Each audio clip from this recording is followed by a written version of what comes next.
Assalamualaikum warahmatullahi wabarakatuh. Di sini saya ada Faidal Faiz, NIM B100 190 476. Kelas seminar pemasaran F akan melakukan presentasi mengenai review jurnal yang keempat. Jurnal yang pertama adalah Relevant Authors Identifying the Reference Group of International Students in the USA. Penulis Bapak Huda Maulana, tahun terbit 2020, tanggal terbit pada 4 Agustus, dan lembaga penerbit Routledge, Taylor and Francis Group.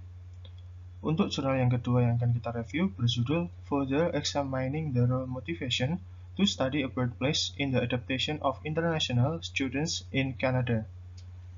Penulis V.I. Sirkov, S. Safdar, C. D. Gassman, dan K. Playford. Tahun terbit 2008. Tanggal terbit pada bulan September, dan lembaga penerbitnya adalah Elsevier, International Journal of Intercultural Relations.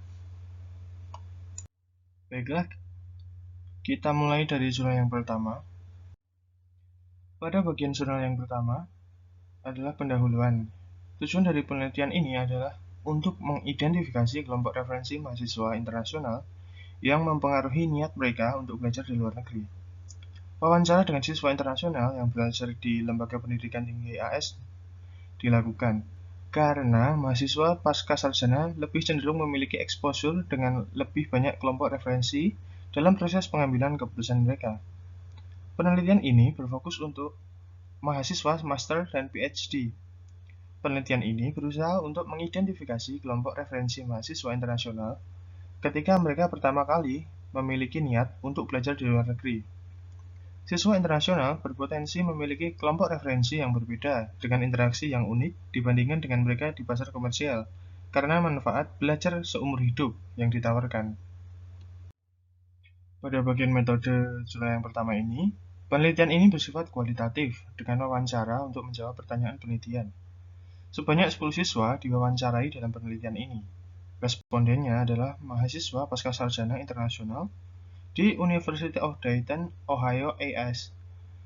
Mereka dipilih secara purposive untuk memastikan bahwa penelitian ini mewakili siswa dari berbagai latar belakang dan budaya.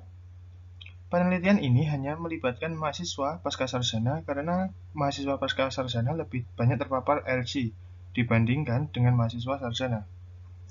Para siswa ditawari untuk memilih nama acak untuk diri mereka sendiri. Nama yang dipilih ditugaskan untuk merujuk setiap mahasiswa dalam pekerjaan ini. Lebih penting lagi, siswa akan merasa bebas untuk mengekspresikan diri dan menggambarkan hubungan mereka dengan lingkungan sosial mereka. Hasil yang kita dapat dari jurnal yang pertama ini adalah 7 dari 10 siswa mendaftarkan diri mereka sebagai pemberi pengaruh utama dalam niat mereka untuk belajar di luar negeri. Ini adalah temuan yang sangat menarik. Penelitian ini diharapkan akan ada kelompok referensi yang berpengaruh penting dalam niat mahasiswa. Sebaliknya, hasilnya menunjukkan bahwa sosok yang paling signifikan dalam membentuk niat adalah siswa itu sendiri. Meskipun belajar di luar negeri adalah keputusan hidup utama yang dibuat oleh individu. Namun, penting untuk dicatat bahwa penelitian ini hanya meneliti proses pembentukan niat siswa, bukan tahap yang akan datang. Pada bagian diskusi, penelitian dilakukan pada mahasiswa internasional yang sedang menempuh studinya.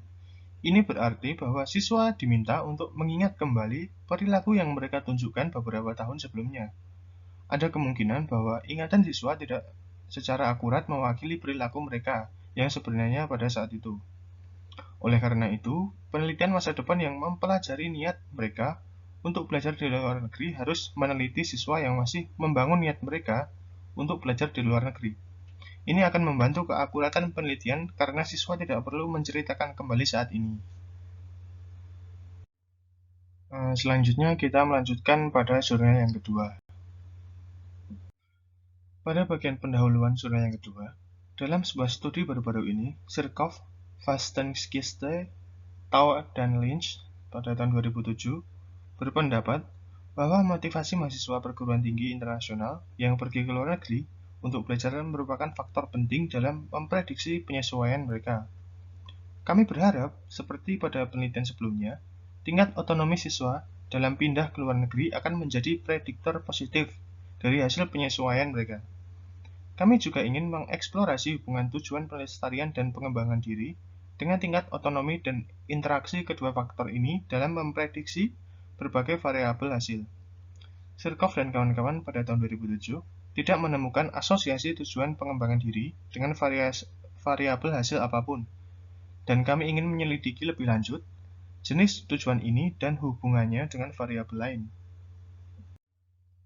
Pada jurnal yang kedua ini, metode yang digunakan, peserta direkrut melalui kantor mahasiswa internasional universitas melalui email ke masing-masing siswa selama tahun ajaran pada waktu 1 dan waktu 2. Waktu 1 mengacu pada perekrutan pertama dan distribusi kuesioner selama bulan pertama masa sekolah.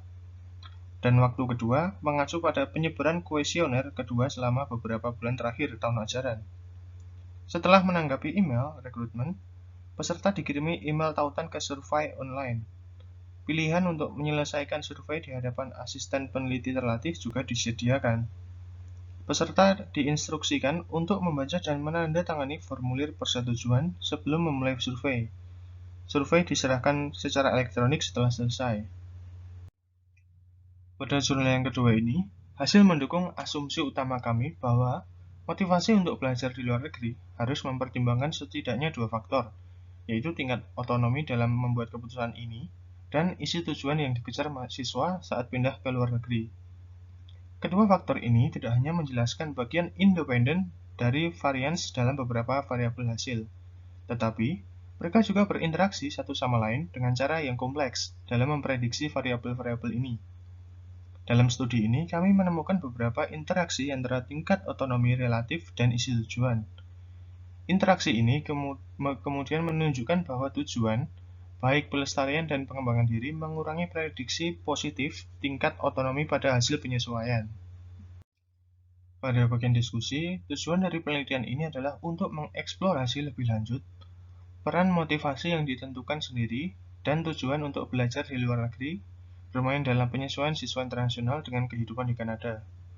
Secara khusus, dalam penelitian ini kami ingin mereplikasi hasil penelitian sebelumnya, yaitu Sirkov dan kawan-kawan pada 2007, di mana tingkat otonomi mahasiswa berperan positif dalam adaptasi mereka, dengan memanfaatkan sampel heterogen etnis mahasiswa internasional dari 3 universitas Kanada dari 2 provinsi.